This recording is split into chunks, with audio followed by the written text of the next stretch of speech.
12 months ago, he wasn't even playing footy. Tonight, the Sydney Swans just went to war with their biggest rivals to make sure he wore red and white. G'day Swans fans, if you bleed red and white like I do, smash that subscribe button because what just happened at the draft is exactly why our academy is the envy of the competition. Let's get into it. The Sydney Swans have just pulled off something special. At pick 14 in the 2025 Telstra AFL Draft, the GWS Giants called out Harry Kyle's name. And in that moment, the Swans had a choice to make: walk away or match the bid and bring home one of their own. They matched it without hesitation. Harry Kyle, an 18-year-old kid who was playing rugby and basketball just over a year ago, is officially a Sydney Swan. And the way they fought to keep him tells you everything you need to know about what they see in this young bloke. The Giants wanted him. They put pick 14 on the table, but the Swans weren't letting him go. Not this time. Not after watching him develop over the last 12 months into one of the most athletic prospects in this entire draft class. This isn't just another academy pick. This is the story of a kid who switched codes, bet on himself, and is now living every junior footy player's dream. But to understand why the Swans moved heaven and earth to secure him tonight, we need to go back to where it all began. Rewind to the middle of 2024. Harry Kyle wasn't on anyone's radar. He was an athletic kid from the UNSWES Bulldogs, playing other sports. Talented, but not yet a footballer in the traditional sense. Then something changed. The QBE Sydney Swans Academy came calling, and Kyle made a decision that would alter the course of his life. He walked into the academy with raw talent and a rugby background, the kind of explosive athleticism you can't teach. But footy, that was new territory. He had the physical tools, standing at 188 centimetres with a frame built for the modern game, but the football IQ, the skills, the understanding of structure and positioning, it all had to be built from scratch. And here's the thing about the Swans Academy. They don't just develop footballers, they find athletes and turn them into weapons. Kyle became their latest project, and the coaching staff could see it immediately. This kid had something different. The way he moved, the way he attacked the contest, the hunger to learn, it was all there. Fast forward to round 18 of the 2025 VFL season, and Harry Kyle made his debut for Sydney. 18 years old, barely a year into his footy journey, and he's already playing against men. That's not normal. That's not how it usually works. But Kyle isn't a usual case. Then came the Coates Talent League, where he started turning heads across the competition. 21 disposals per game, more than 5 rebound 50s every time he stepped onto the field. He was playing as a defender, but you could see the midfielder in him waiting to break out. The intercept marking, the decision-making under pressure, the ability to read the play, it was all developing at a frightening rate. But it was the national championships where everything clicked. Representing the Allies, Kyle played all 4 games and showed he belonged at the elite level. Scouts were watching, rival clubs were taking notes. The whispers started. Who is this kid and how did he get this good this fast? Then the National Draft Combine rolled around and Harry Kyle walked in and put on an absolute clinic. Number 1 in the running vertical jump, 8th in the standing vertical jump, 10th in the agility test, 3 top 10 results across the board. That's not just athleticism, that's elite athleticism. The kind that makes recruiters sit up in their chairs and start imagining what this kid could become with proper development. Behind closed doors, the Swans already knew what they had.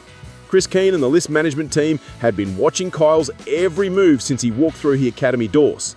They'd seen the rate of improvement, the work ethic, the character. They knew other clubs would be interested, and they knew that on draft night, someone was going to call his name. Draft night, pick 14. The GWS Giants are on the clock. You need to understand what this moment meant.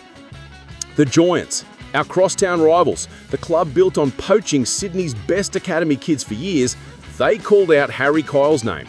They wanted him in orange and charcoal. They put their pick on the line, and in that moment, the Swans had a decision to make. Do we match?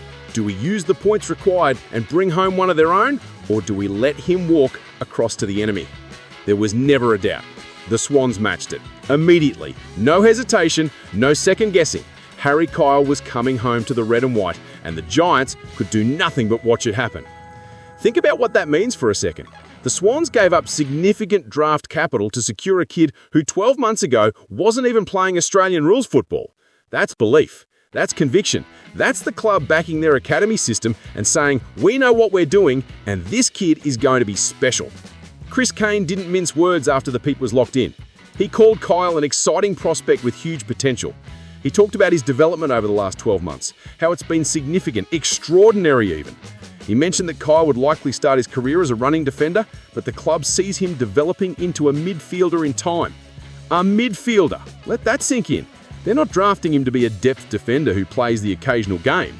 They're drafting him because they see a future on-baller, someone who can transition from intercepting and half-back to winning clearances and driving the Swans forward in the years to come. And here's the most telling part of Keane's statement. He made sure to credit the QBE Sydney Swans Academy, not just Kyle, but everyone involved in his development. Because this is what the Academy is designed to do. Find the raw talent, mould it, shape it, and deliver ready-made Swans to the senior list. The Giants tried to take that away, the Swans made sure they couldn't. When the match was confirmed, Swans fans absolutely erupted. Social media lit up, the comments were flooding in. This is why we trust the Academy. This is why we believe in the system. This is how you build a club. And they're right. The Swans have been doing this for years now, developing local talent and turning them into LAFL quality players. But Harry Kyle feels different. There's something about his story, the late start, the rapid development, the athleticism that has supporters genuinely excited about what's to come. The media coverage has been fascinating too. Analysts are already comparing his athletic testing results to some of the best movers in the competition. Number 1 in the running vertical jump doesn't happen by accident. That's explosive power, the kind that wins contested marks and creates separation in traffic. But it's not just the numbers, it's the intangibles. Teammates from the VFL and Coates Talent League have talked about Kyle's attitude, his willingness to learn, his coachability. For a kid who's still learning the game, he's got the right mindset. He asks questions, he studies vision, he wants to get better. That's the kind of character that translates to long AFL careers. Inside the club, there's genuine excitement. The coaching staff see a player they can mould into exactly what the modern game demands. Someone who can defend, transition, and eventually push into the midfield. The development coaches have already been working with Kyle throughout the year, and the feedback has been overwhelmingly positive. You can feel it in the way the club talks about him. This isn't lip service or draft night hype. This is real belief that they've found someone who can contribute at the highest level. And the fact that the Giants tried to snatch him, that only confirms what the Swans already knew. Other clubs saw the same potential, the same upside, the same future star in the making. They just didn't get there first. This is bigger than just one draft pick. This is about the Swans proving yet again that their academy system works, that they can take athletes from other sports, from non-traditional footy backgrounds, and turn them into AFL players. Think about the history here. The Swans have been doing this for decades, finding talent in rugby league heartland, developing local kids who might have slipped through the cracks, building a culture where homegrown players want to stay and contribute. Harry Kyle is the latest chapter in that story. And what happens next? The real work begins. Kyle will spend the pre-season learning from the best defenders on the Swans list, studying the game, building his tank. He'll work with the development coaches on his skills, his positioning, his footy IQ. The athleticism is already there. Now it's about turning that raw talent into consistent AFL performances. Will he play in 2026? Maybe. The Swans won't rush him, but if he shows enough in pre-season and VFL, don't be shocked if he gets opportunities. The club has a history of backing young talent when they're ready. But the bigger picture is what Kyle represents. He's proof that the pathway works. He's proof that you can take a kid with elite athletic traits, put them in the right system, and create an EAFL quality footballer. And he's proof that the Swans will fight to keep their own, even when rivals come calling. The Giants tried, they failed. Harry Kyle is a Swan, and that's exactly how it should be. 1 year ago, Harry Kyle was playing rugby and basketball, dreaming of whatever came next. Tonight he's wearing red and white, officially a Sydney Swan, with the entire football department backing him to become something special.